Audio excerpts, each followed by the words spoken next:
1453મો શબ્દ દેવ. દેવને અંગ્રેજીમાં કહેવાય ગોડ્સ, જેનો સ્પેલિંગ થાય છે GODS, ગોડ્સ મતલબ કે દેવ. 1454મો શબ્દ ધામધૂમ. ધામધૂમને અંગ્રેજીમાં કહીશું પોમ્પ, POMP, પોમ્પ મતલબ કે ધામધૂમ. 1455મો શબ્દ નમાઝ. નમાઝને અંગ્રેજીમાં કહેવાય મુસ્લિમ પ્રેયર, જેનો સ્પેલિંગ થાય છે MUSLIM, મુસ્લિમ, PRAYER, મુસ્લિમ પ્રેયર મતલબ કે નમાઝ. 1456મો શબ્દ નવરાત્રિ.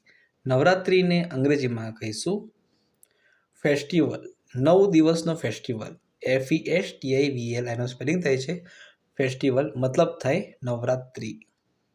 1457મો શબ્દ નાચવું. નાચવુંને અંગ્રેજીમાં કહેવાય ટુ ડાન્સ, જેનો સ્પેલિંગ થાય TO2DANCE, ટુ ડાન્સ મતલબ કે નાચવું. 1458મો શબ્દ નાટક. નાટકને અંગ્રેજીમાં કહેવાય ડ્રામા, જેનો સ્પેલિંગ થાય છે DRAMA, ડ્રામા મતલબ કે નાટક. 1459મો શબ્દ નાતાલ. નાતાલને અંગ્રેજીમાં કહેવાય ક્રિસમસ, જેનો સ્પેલિંગ થાય છે CHRISTMAS, ક્રિસમસ મતલબ કે નાતાલ. 1460મો શબ્દ નૂતન વર્ષ.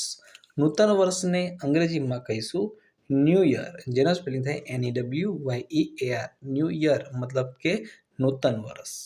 1461મો શબ્દ પત્તા. પત્તાને અંગ્રેજીમાં કહીશું કાર્ડ્સ, જેનો સ્પેલિંગ થાય CARDS, કાર્ડ્સ મતલબ કે પત્તા.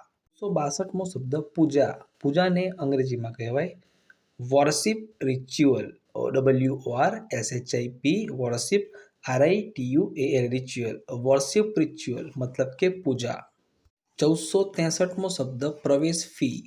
પ્રવેશ ફીને અંગ્રેજીમાં કહેવાય એડમિશન ચાર્જ, જેનો સ્પેલિંગ થાય છે ADMISSION, admission, CHARGE, admission charge મતલબ કે પ્રવેશ ફી. 1464મો શબ્દ પ્રસંગ.